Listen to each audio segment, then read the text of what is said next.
तथ्यों के अंतर्गत वर्धन वंश के बारे में। और आज हम वर्धन वंश के सबसे महत्वपूर्ण तथ्यों को लुसेंट के अंतर्गत जानेंगे। पुष्यभूति वंश या वर्धन वंश, ये दोनों एक ही वंश हैं। गुप्त वंश के पतन के बाद जिन नए राजवंशों का उद्भव हुआ उनमें मैत्रक, मौखारी, पुष्यभूति, परवर्ती, गुप्त या गौड़ प्रमुख हैं। इन राजवंशों में पुष्यभूति वंश के शासकों ने सबसे विशाल साम्राज्य स्थापित किया। तो पुष्यभूति या वर्धन वंश जो गुप्त काल के बाद अर्थात उत्तर गुप्त काल में आया। पुष्यभूति वंश के संस्थापक पुष्यभूति स्वयं थे। इनकी राजधानी थानेश्वर थी जो हरियाणा का क्षेत्र है। प्रभाकर वर्धन इस वंश की स्वतंत्रता का जन्मदाता था तथा प्रथम प्रभावशाली शासक था जिसने परम भट्टारक और महाराजा धीराज जैसी सम्मानजनक उपाधियां धारण की थी। प्रभाकर वर्धन की पत्नी यशोमती, इनके 2 पुत्र थे, राज्यवर्धन और हर्षवर्धन, और एक कन्या राज्यश्री थी। राज्यश्री का विवाह कन्नौज के मौखरी राजा ग्रहवर्मा के साथ हुआ। मालवा के शासक देवगुप्त ने ग्रहवर्मा की हत्या कर दी और राज्यश्री को बंदी बनाकर कारागार में डाल दिया। राज्यवर्धन ने देवगुप्त को मार डाला, परंतु देवगुप्त का एक मित्र था और वो मित्र था गौंड शासक नरेश शशांक।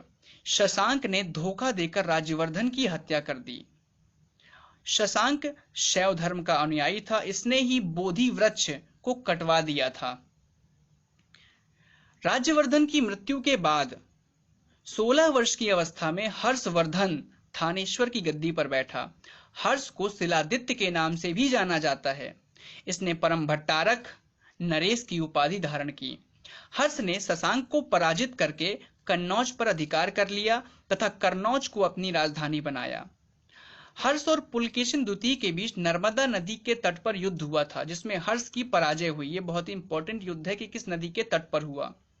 चीनी यात्री वेनसांग हर्षवर्धन के शासनकाल में ही भारत आया। हर्ष ने कश्मीर के शासक से बुद्ध के दंत अवशेष बलपूर्वक प्राप्त किए। हर्ष के पूर्वज भगवान शिव और सूर्य के अनन्य उपासक थे। चीनी यात्री वेनसांग से मिलने के बाद हर्ष ने बौद्ध धर्म की महायान शाखा को राजाश्रय प्रदान किया, अर्थात उसने बौद्ध धर्म की महायान शाखा का संरक्षण लिया और उसको संरक्षण प्रदान किया। वह पूर्णतः बौद्ध बन गया। हर्ष के समय नालंदा महाविहार महायान बौद्ध धर्म की शिक्षा का प्रधान केंद्र था। हर्ष अपने समय में प्रयाग में प्रति 5वें वर्ष एक समारोह आयोजित करवाता था जिसे महामोक्ष परिषद कहा जाता था। बाणभट्ट हर्ष का दरबारी कवि था।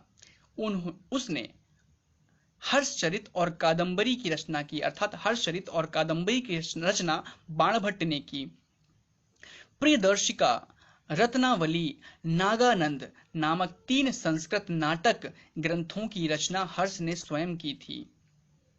हर्ष को भारत का अंतिम हिंदू सम्राट कहा गया है, लेकिन वह ना तो कट्टर हिंदू था और ना ही सारे देश का ही शासक था।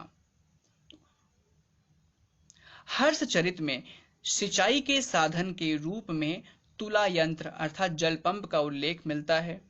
हर्ष के समय मथुरा सूती वस्त्रों के निर्माण के लिए प्रसिद्ध था। तो दोस्तों, अगर आपको मेरा ये वीडियो पसंद आया है तो इस वीडियो को लाइक और शेयर जरूर करिए और आगे के वीडियोस आपको मिलते रहे, इसके लिए चैनल को जल्दी से सब्सक्राइब कर दीजिए।